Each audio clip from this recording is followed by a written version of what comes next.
Wewe kwanza huko na heshima. Rien lui faire du mal. C'est quoi ça? C'est l'humilité. Et ce matin, je vous dis ceci. Si vous voulez que Dieu vous aide ce matin, venez avec l'humilité. William Branham dit la têtitesse ou la désobéissance. Avec cela, vous ne recevrez jamais rien de la part de Dieu. La têtitesse, c'est un esprit héréditaire. Oui, selon William Branham. Vous l'avez hérité. Soit de votre père, de votre mère, de votre grand-père, de votre grand-mère. Mais la seule chose qui peut ôter cet esprit, c'est la parole de Jésus. Pour que cela ôte cela, il faut l'humilité. L'humilité, c'est-à-dire, oubliez-vous comme si vous n'êtes rien. Alléluia. Si cette femme, la Syrophénicienne, n'était pas humiliée, n'allait pas trouver la guérison pour sa fille. Si cette femme, Syrophénicienne, n'allait pas avoir du respect, sa fille allait déjà être morte. La Bible dit, Jésus a voulu se cacher pour que personne ne le sache. Et cela n'a pas pu. Pourquoi? Parce que là où est Jésus, il y a toujours l'attraction. Il y a toujours l'attraction. La profondeur en Jésus et la profondeur en vous, il y a toujours ça. Je vous dis ceci. Là où on a la guérison, là où on a les salis, et qu'en vous, depuis l'éternité, vous êtes sauvés à l'attraction. Il y aura la paix de la profondeur. Et ce matin, s'il doit y avoir des obstacles ici, humiliez-vous. Mettez-les de côté. Sinon, ça va vous manquer la victoire. C'est pas facile, mais c'est un peu difficile. Mais humiliez-vous. Dieu va faire ce qui est difficile afin que cela soit facile. Est-ce que je parle à quelqu'un ce matin? Oui, que Dieu vous bénisse. La Bible dit que Dieu a voulu se cacher, mais il n'a pas papier. Pourquoi? Là où que Jésus se trouve, il doit y avoir des signes, il doit y avoir des évidences. Là où que Jésus se trouve, avant que ça soit un Jésus mort, un Jésus vivant, il doit y avoir des miracles, il doit y avoir des prodiges, il doit y avoir des manifestations. Pourquoi? C'est bien lui le grand moteur, c'est bien lui la haute tension. Et partout où il se trouve, les signes doivent être là. Je vous dis ceci, si Jésus, le véritable Saint-Esprit, est en vous, nous-mêmes, nous allons témoigner de vous. Paul dit, si Jésus, ce n'est pas moi qui vis, mais c'est Christ qui vit en moi. Si j'agis, ce n'est pas moi encore qui agis, mais c'est Christ qui agit.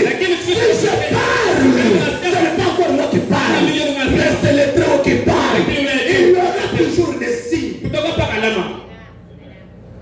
Tant que la guérison se trouve, il y aura des témoignages. Là où le véritable Dieu se trouve, il y aura toujours des remerciements et des partages. Bien que cela peut prendre des jours, bien que cela peut prendre des mois, mais les desseins de Dieu s'accompliront toujours. Et vous témoignerez toujours. Pourquoi? C'est parce qu'il y a Dieu là-bas.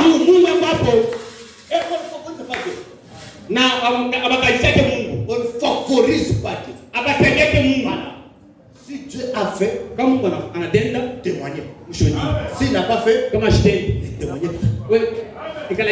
Soyez calme.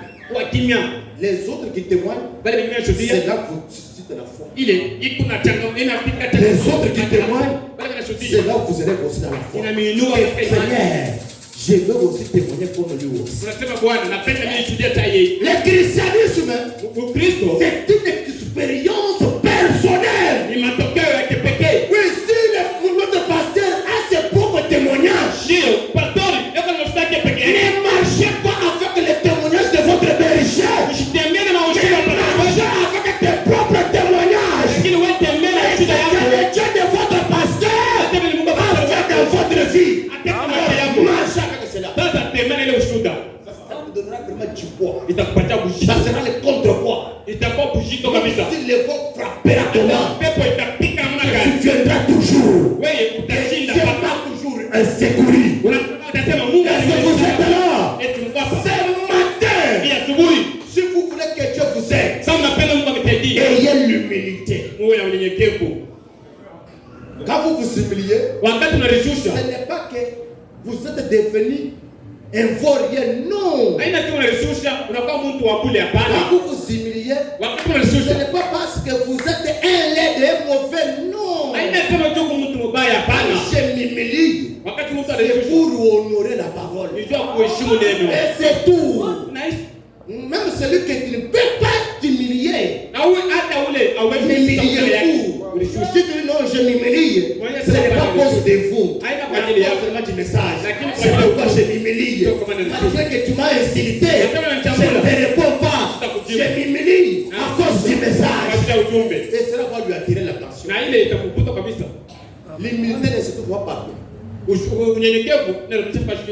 L'humilité a son endroit. Ce n'est que dans les messages. Si vous recevez le Saint-Esprit, le Saint-Esprit va vous donner l'humilité. Est-ce que j'ai parlé à quelqu'un ce matin? À n'importe qui, même s'il est petit, humiliez-vous. Si Dieu verra cela, Dieu va vous élever. Aujourd'hui, on a découvert que aujourd'hui, on a découvert qu'il y a des petits enfants qui vous tiennent un langage vraiment laid. Un mauvais langage. Mais tu regardes l'âge qu'a l'enfant. Tu regardes l'âge qu'a l'homme. Avec votre âge. Tu dis, mais ça c'est parce qu'ils sont célérés. Non, il est chef quelque part. Oui, il est commandant quelque part. Non, il est commandant. Un chef quelque part. Oui, je vous dis la vérité. Imaginez-vous, un papa de 40 ans, un enfant de 15 ans, qui vous pointe les doigts.